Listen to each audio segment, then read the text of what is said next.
वैसे जो है ना चैप्टर नंबर 9 तो चैप्टर नंबर 10 तो जो है वो बहुत ही ज़्यादा ईजी चैप्टर है। ये तो सेल्फ रीड वाले चैप्टर है। मैं बस आपको बता देता हूँ कि आपको जस्ट एक ओवरव्यू दे देता हूँ कि इसके अंदर जो है वो क्या क्या हमारे को पढ़ना पड़ेगा। देखो, इस चैप्टर के अंदर हम जो है वो बेसिकली बस डेफिनेशन पढ़ लेते हैं सिक्योरिटीज़ एंड डेरिवेटिव की। सिक्रा के अंदर क्या डेफिनेशन वगैरह होती हैं, सिक्योरिटीज़ कॉन्ट्रैक्ट जो है वो जो भी डिफाइन करा गया है सेक्शन नंबर 2H के अंदर वो हम पढ़ते हैं। ये सिक्योरिटीज़ कॉन्ट्रैक्ट सिक्रा के अंदर। और ये जो सिक्योरिटीज़ की डेफिनेशन होती है वो सेक्शन नंबर 2H के अंदर डिफाइन करी गई है। सिक्योरिटीज़ के अंदर क्या क्या चीज़ें आ जाती हैं, share, scripts, stock, bond, debenture, debenture stock, other marketable securities आ जाती हैं, डेरिवेटिव आ जाते हैं, यूनिट और या फिर कोई और अदर इंस्ट्रूमेंट भी आ जाता है। सिक्योरिटीज़ जो भी सेक्शन नंबर 2 के अंदर डिफाइन करी हुई है वो आ जाती हैं। यूनिट या फिर कोई और अदर इंस्ट्रूमेंट आ जाता है, कोई सर्टिफिकेट या instrument, government securities, such other securities जो भी सेंट्रल गवर्नमेंट ने डिस्क्राइब करी हुई है। डेरिवेटिव का मतलब ऑलरेडी हमने सीखा हुआ है चैप्टर नंबर जो है वो 3 के अंदर। ठीक है। एंड फॉरेन एक्सचेंज मैनेजमेंट के प्रोविजंस क्या रहते हैं, अमेंडेड फेमा के अकॉर्डिंगली जो है वो समराइज़ करा हुआ है इसके अंदर। सेक्शन नंबर 2 लग जाता है। सेक्शन नंबर 49 के हिसाब से जो है वो सेक्शन नंबर 47 के हिसाब से जो है वो डेफिनेशन जो है वो गवर्न करी हुई है। और यहाँ पर रेगुलेशन नंबर 5 भी जो है वो लग जाता है। यहाँ पर हमारे पास मिनिमम नेटवर्थ जो है वो कितने की होनी चाहिए, ये एमसीक्यू के अंदर बार बार रिपीटेडली पूछा जाता है। मिनिमम नेटवर्थ होनी चाहिए 500 करोड़ की। मिनिमम कैपिटल एडिक्वेसी रेशियो होती है 10% की। नेट एनपीए जो है वो 3% से ज़्यादा नहीं होना चाहिए। मेड नेट प्रॉफिट जो है वो कितना होना चाहिए, लास्ट 3 ईयर्स का जो है वो होना चाहिए। ठीक है। बैंक को किसने ऑथराइज़ करा हुआ, रिजर्व बैंक ऑफ इंडिया ने सेक्शन नंबर 10 के अंदर ऑथराइज़ करा हुआ है। फॉरेन एक्सचेंज मैनेजमेंट एक्ट के अंदर एडी कैटेगरी नंबर 1 बैंक्स के जो है वो उन्हें। और एडी कैटेगरी बैंक्स के अंदर कौन कौन से एक्सक्लूड हो जाते हैं, अर्बन कोऑपरेटिव बैंक्स जो है वो एक्सक्लूड हो जाते हैं। जो एक्सपोजर्स हैं वो जो है वो एनओपी पोजीशंस के जो है वो पार्ट फॉर्म करते हैं। एग्रीगेट गैप लिमिट्स का भी जो है वो पार्ट फॉर्म करते हैं, ये भी पता होना चाहिए। ठीक है। ऑप्शन और जो पोजीशन लिमिट्स होती हैं पार्टिसिपेंट्स को जो है वो दो जो भी दी गई है वो कौन जो है वो गवर्न करता है, यहाँ पर सेबी जो है वो गवर्न करता है। और यहाँ पर आपको जो है वो ऑथराइजेशन जो है वो कौन देता है, रिजर्व बैंक ऑफ इंडिया जो है वो दे देता है आपको इसकी जो है वो ऑथराइजेशन। रेगुलेटरी फ्रेमवर्क आ जाता है इसके बाद एक कॉन्सेप्ट।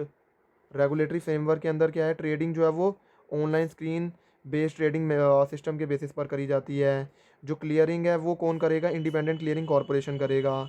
एक्सचेंज के पास ऑनलाइन सर्विलेंस कैपेबिलिटीज़ होती है।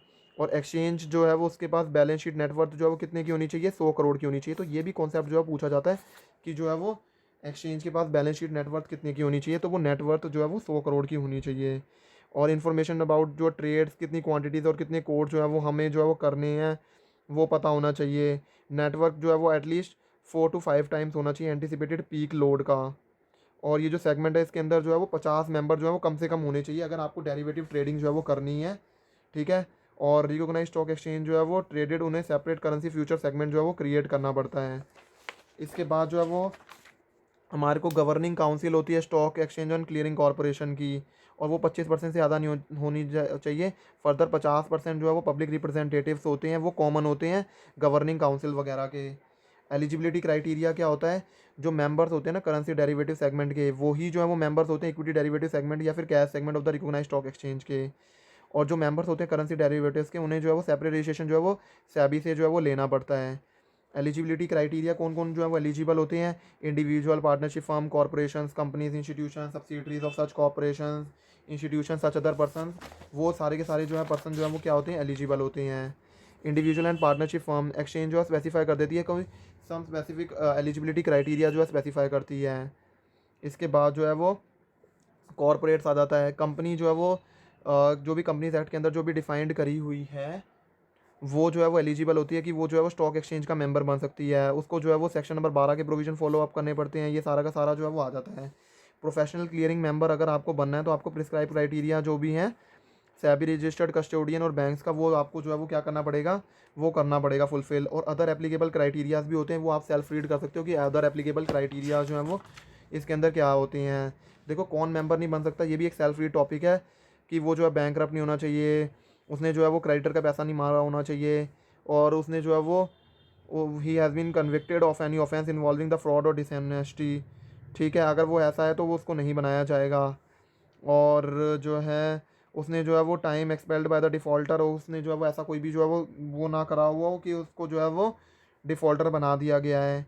उसने कोई डिस्क्वालिफिकेशन जो है वो इंकर नहीं करनी होनी चाहिए। तो ये सारी की सारी जो है वो डिस्क्वालिफिकेशंस हैं। देखो क्या रिक्वायरमेंट्स होती हैं अगर आपको ऑथराइज या अप्रूव यूज़र बनना है, तो ट्रेडिंग मेंबर्स और पार्टिसिपेंट जो जो भी अपॉइंट होते हैं वो अप्रूवल किसकी लेते हैं, करेंसी डेरिवेटिव सेगमेंट की, जो भी एक्सचेंज का है। एंड ये जो है वो ऑपरेट करते हैं ट्रेडिंग वर्क सेशन को। और जो ऑथराइज्ड जो यूज़र होते हैं वो कौन कौन से होते हैं, इंडिविजुअल, रजिस्टर्ड पार्टनरशिप फर्म और जो है वो कॉर्पोरेट बॉडीज़। तो यहाँ पर हमारा ये कॉन्सेप्ट जो है वो ख़त्म हो जाता है। इसके बाद एक छोटा सा टॉपिक है जो कि कोड ऑफ कंडक्ट के बारे में बताता है कि कोड ऑफ कंडक्ट जो है ब्रोकर के लिए क्या होता है। देखो जनरल के अंदर जो है वो आपके पास इंटीग्रिटी, आपके पास आप जो है वो ईमानदार होने चाहिए, आपने ड्यू स्किल एंड केयर जो है वो एक्सरसाइज करी नहीं होनी चाहिए, मैनिपुलेशन जो है वो नहीं करनी चाहिए, आपको माल प्रैक्टिस जो है वो नहीं करनी चाहिए। क्लाइंट की ड्यूटी क्या होती है, एग्जीक्यूट करना ऑर्डर को, एंड कॉन्ट्रैक्ट नोट जो है वो इशू करना बिना डिले के, ब्रीच ऑफ ट्रस्ट जो है वो मेंटेन करके रखना, ऐसे करके बहुत सारे पॉइंट्स आ जाते हैं। ठीक है, ये सारा का सारा टॉपिक जो है वो क्या है, ये जनरल रीड का है और यहाँ पर जो है ज़्यादा इसमें से ज़्यादा क्वेश्चन भी जो है वो नहीं पूछे जाते हैं। तो आई होप जो है वो ये आप टॉपिक जो है सेल्फ रीड कर सकते हो। तो यहाँ पर हमारा जो है ना ये पूरा करेंसी डेरिवेटिव्स का जो है वो पूरा का पूरा मॉड्यूल जो है वो खत्म हो जाता है। आई होप आपको जो है वो मज़ा आया होगा ये सारा का सारा सीखने में। मैंने अपने पूरे यूट्यूब के अंदर ये सारे के सारे 4 चैप्टर 1 से 10 तक के जो है सारे के सारे लेक्चर जो है वो अपलोड करे हुए हैं। आप जो है वो इन्हें अच्छे से जो है वो देख सकते हो। कोई लेक्चर नहीं समझ में आता है आप उसे 2 या 3 बार जो है वो रिपीट मोड पर जो है वो सुन सकते हो। और आपने जो है वो, अगर मैं गारंटी के साथ कह सकता हूँ, अगर आपने जो है वो ये मेरी वीडियो को अगर एक एक वर्ड को अच्छे से पढ़ा होगा, एक एक वर्ड को अच्छे से समझा होगा, तो आपको 100 आउट ऑफ 100 मार्क्स इस एग्ज़ाम में लाने से कोई भी नहीं रोक सकता। और मैंने जो है वो आपको जो है वो ये कह रहा हूँ कि आप जो है ना वीडियोस को जो है वो लाइक ज़रूर करना एंड चैनल को सब्सक्राइब मत ज़रूर करना। देखो पर्पस क्या है कि मैंने जो है वो ना ये सारे के सारी वीडियोस जो है वो डाली हुई हैं। जो लोग हैं ना, यही जो है स्टॉक मार्केट का ये जो पूरा कोर्स है ना, इसके लिए जो है वो 10K चार्ज करते हैं, 10 से मतलब ये जो है थाउजेंड्स में जो है वो चार्ज करते हैं। मैंने जो है वो बेसिक पर्पस कि जाके स्टूडेंट्स की हेल्प हो, मैंने ये जो है पूरा का पूरा जो कोर्स है ये फ्री में जो है वो अवेलेबल कराया हुआ है एक तरह से यूट्यूब के अंदर। तो जो बाकी लोग हैं, बाकी बच्चों को भी फ़ायदा हो, इसीलिए जो है वो आपको क्या करना है, आपको ये जो है वो वीडियो को शेयर ज़रूर करना है, लाइक ज़रूर करना है, चैनल को सब्सक्राइब ज़रूर करना है। ताकि जो है वो क्या है, मैं लाइक अपने लिए नहीं चाहता, मैं चाहता हूँ लाइक जो है वो उनके लिए मिले, ताकि वो अब वीडियोस को जो है वो देखकर जो है वो अननेसेसरी जो पैसा है वो जो है वो स्टॉक मार्केट की क्लासेस खरीदने में, इन चीज़ों में वेस्ट ना करके अपना सेल्फ स्टडी में जो है वो खरीद के सेल्फ स्टडी करके जो है वो इस एग्ज़ाम को इजीली जो है वो क्रैक कर पाएँ। ये 100 मार्क्स का एग्ज़ाम होता है। यहाँ पर 100 जो है वो MCQ क्वेश्चन जो है वो पूछे जाते हैं। -25% की जो है वो नेगेटिव मार्किंग होती है। अगर आपको लगता है कि आपको जो है वो नेगेटिव मार्किंग अगर आपको लगता है तभी आप जो है वो क्वेश्चन को अटैम्प्ट करो। अगर आपको लगता है नहीं तो मत करना। लेकिन अगर आपको चांस लेना है तो आप ले सकते हो।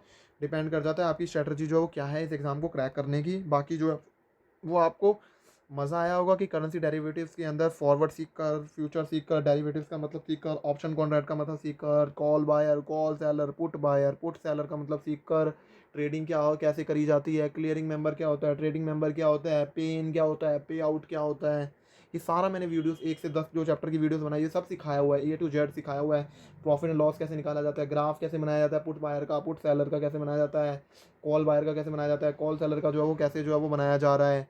और जो है वो हमने और क्या क्या सीखा था, और भी बहुत कुछ सीखा था। टाइमिंग्स के बारे में सीखा था, क्या लॉट साइज़ रहता है, करेंसी पेयर्स, 2 वे कोड्स, 1 वे कोड्स, फॉरेन एक्सचेंज मार्केट जो है वो कैसे होती है, डिफरेंस क्या होता है फॉरवर्ड एंड फ्यूचर का, डिफरेंस क्या होता है ऑप्शन एंड फॉरवर्ड कॉन्ट्रैक्ट्स के बीच में, और जो है वो OTC मार्केट क्या होती है, कैश मार्केट क्या होती है, सेटलमेंट जो है वो कैसे करा जाता है, ग्रॉस सेटलमेंट, नेट सेटलमेंट। ये इतने इंपॉर्टेंट कॉन्सेप्ट्स हैं ना, ये सारी की सारी प्रैक्टिकल नॉलेज जो है वो मैंने आपको दी है। स्टॉप लॉस ऑर्डर क्या होता है, ट्रिगर प्राइस जो है वो कैसे है जो है वो एंटर होता था, जब स्टॉप लॉस ऑर्डर एग्जीक्यूट होता है तब जो है ट्रिगर प्राइस जो है वो एग्जीक्यूट हो जाता है। और हमने अकाउंटिंग जो है पढ़ी कि कैसे जो है वो इसका स्पेकुलेटिव बिजनेस का मतलब सीखा, कैसे जो है उसे 8 असेसमेंट ईयर का तो कैरी फॉरवर्ड कर सकते हैं अब, और जो है वो अदर स्पेकुलेटिव बिजनेस से जो है वो एग्जीक्यूट कर सकते हैं। फाइनेंस एक्ट से पहले क्या था, फाइनेंस एक्ट के बाद में क्या हुआ, और कौन बन सकता है मेंबर, किसको डिसक्वालिफिकेशन है किसको नहीं है, ये सारा का सारा हमने सीखा है। सो आई होप आपको ये सब कुछ सीख कर मज़ा आया होगा। So thank you at last. Final बार मैं जो है वो बोल रहा हूँ, मेरे को बहुत मज़ा आया आपको जो है ये सारा का सारा पढ़ाकर। आपको कैसा लगा आप मुझे कमेंट सेक्शन के अंदर जो है वो ज़रूर बताना। आपके कमेंट जो है मुझे मोटिवेट करती हैं ऐसा काम करने के लिए कि जो है वो नीडी पर्सन्स को जो है वो हेल्प करने के लिए। Thank you everyone, goodbye and best of luck for your examination.